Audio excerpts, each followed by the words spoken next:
วอร์มกัน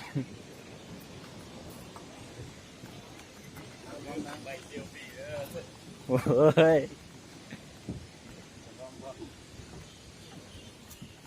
วอร์มก่อนตอนนี้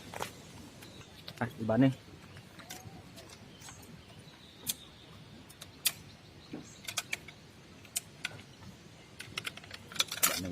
ซอยบ้านนึงเลยดูตอนแหลกแก้ไว้ข้างหลังกันเนาะนักล่องแก้ไว้ซื้อได้มาดูมัน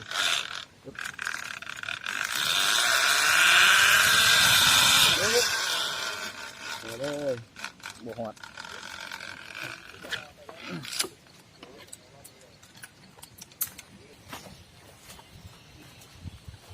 ไปแล้วที่แล้วตอนนี้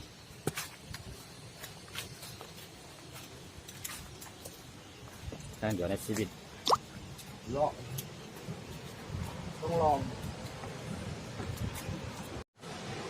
เด้อโอ้ยขาสั้น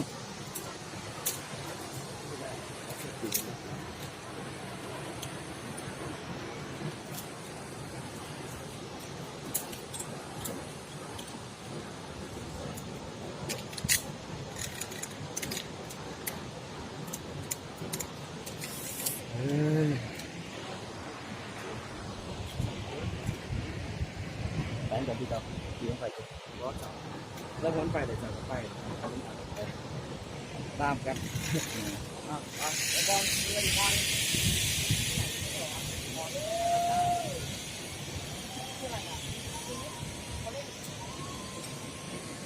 ว้ายเราไปก่อน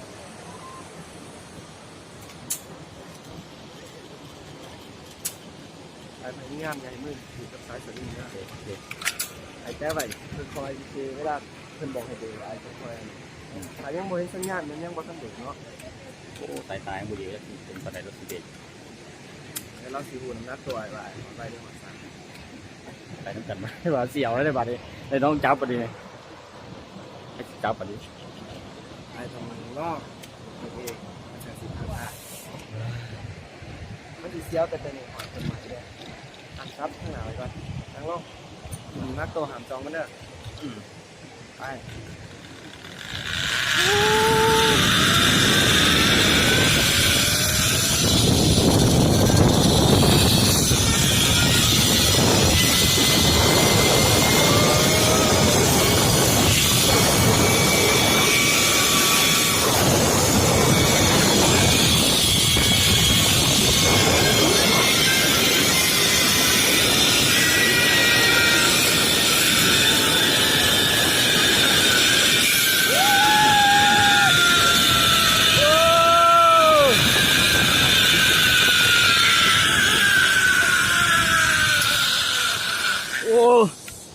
โอ้ย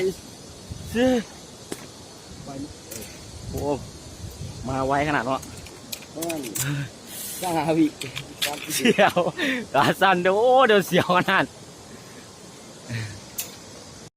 มาฮอดแล้วจุดที่หนึ่งยังจุดที่สองบัดนี้จุดที่สองผู้สูงไปไหนที่ประมาณหน่อยไป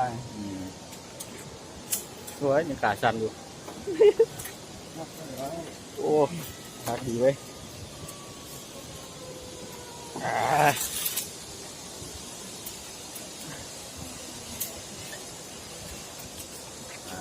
มาจุดที่สองโอ้คัก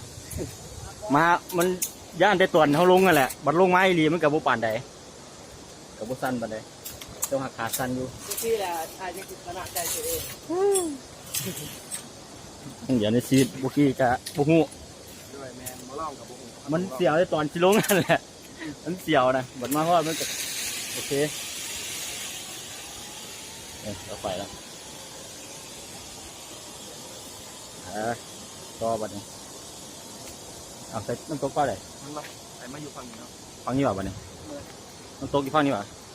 คือไปน้ำตกกันเลยเพื่อนหนาท้ากับโอ้หน่วยครับหน่วยเนาะน้ำตกมันจะลุ่ม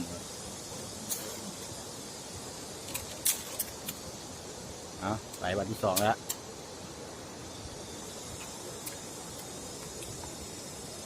เคยมีคนนั้นนึงเนาะน้องมีตัวบุได้สามารถ อ้สุดท้าย 1 2 3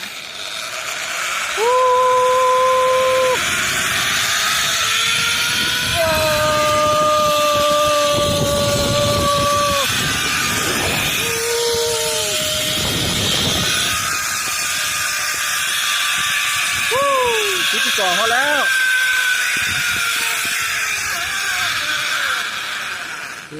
โอ้ยฮอละชุดที่สองสูงหลายตัวนี้โบไว้โบไว้ตัวนั้น ยืดกันไหมหนู ตัวนั้นไว้ก่อน มันสั้น กันลงมาไว้ก่อน ไก่ไปจุดตัวด้วย ไปทางไหน เยี่ยมได้ละ แต่จุดที่สามต่อไป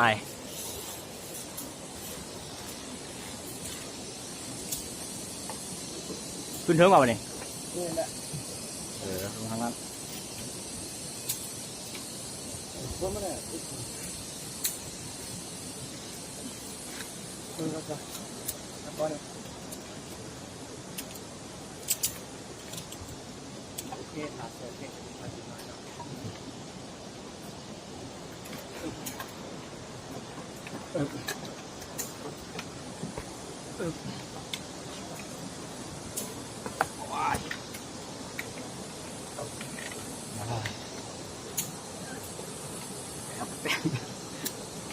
ไม่สิโดนจับไปเนี่ย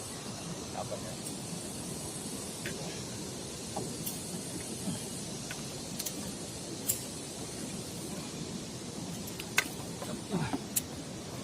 ใจ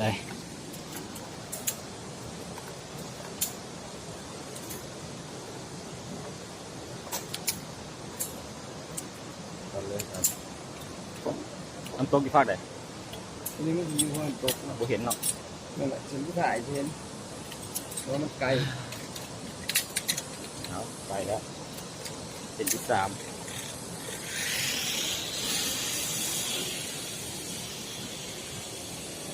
เรื่องนี้เก่าอ่ะ เลยให้กันเลยว่ามันหันตา โอ้เราบูจับเลยเนาะเรื่องเหรอเอาบูจับไว้เนาะต่างแต่ว่าลูกบุญบุกาปล่อย เวลาเขาปล่อยเนี่ยมันสิมุนตัวเขามันสิมุน แม่น ทรงตัวยาวเวลาเขาทรงตัวยาวเขาสิดูเวลาเขาหันอย่างนี้เขาสิจะสายเขาอยู่ ไปเถอะที่สามเลยเด้อ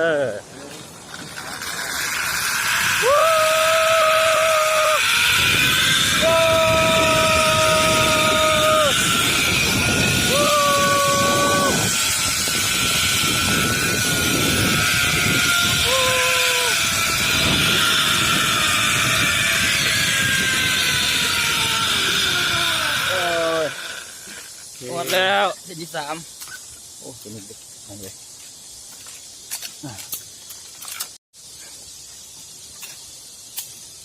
งานขึ้นไปเทิงอีกว่านี้ ย่างถึงคอยหาที่อ่ะ ตรงนี้อย่างเงี้ย ระวังข้างยางก็คือนี่สลายทางพัก บุกปากออกไปเลยเอาโอเคโอ้ยมาแต่ว่าบ่ได้เลยแต่ฮอดที่จะพักดีเลยยังไงมันที่นักนะวันนี้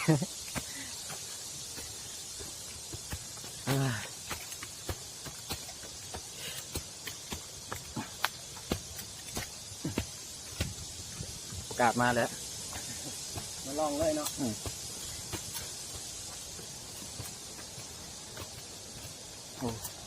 เดี๋ยวบอกบุกไงเด้อเด้อทำตัวที่บุกพักได้นี่ เป็นกระตองพักดีๆเพราะว่า ไงกันโอ้มาดู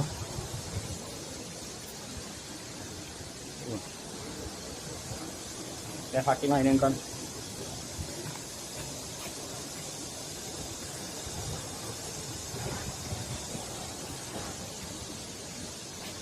ไปต่อหลังจากเสาพักเมื่อยไปต่อ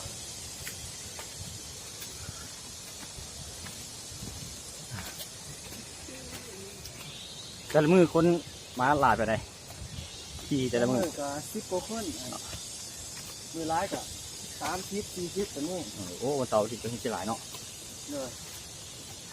แต่ว่าช่วงนี้บ่ปานใด รู้สึกน้ำฝนเนี่ย เลย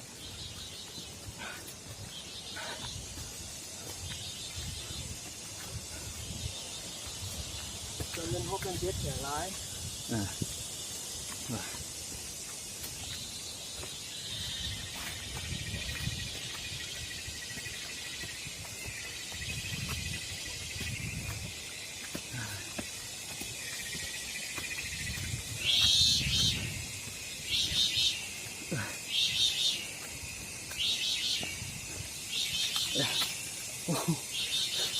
เดี๋ยวพอผมไงกันโอ้ยไงที่กันเด้อดิเด้อจุดท้ายวะเนี่ยจุดสุดท้ายไปลงใส่ ลุงนาบันทะ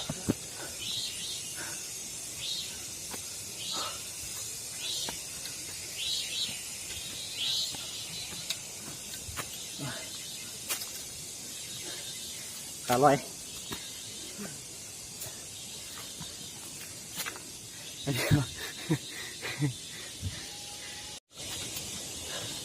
จุดสุดท้าย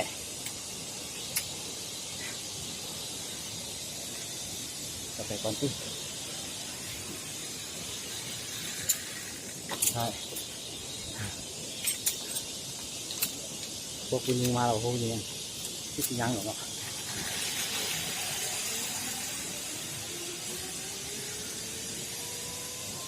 ไม่เอาไว้ที่ไหนไม่เอาไว้ที่ไหนไม่เนี่ย เด็ก คุณเจ้าบุญเห็นเด็ก ตัวมีตัวหล่อแต่เป็นเด็กเอามาเหียนแต่ใส่เป็นปดเนี่ยตัวแขกคนมาเฮ็ดเพียน่ะพ่อก็เลยเฮ็ดเด็กให้เดี๋ยวนี้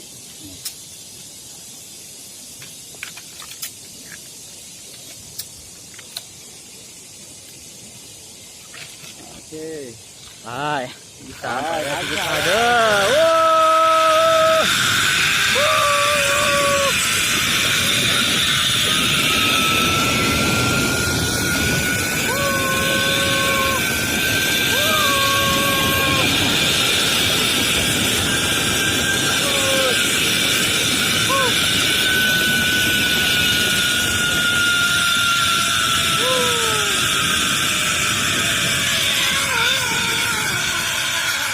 โอ้หมดแล้ว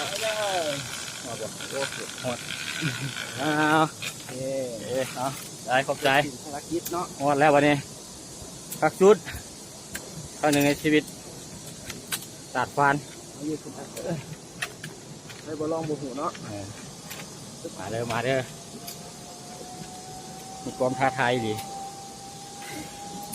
เอาเอานี่แหละ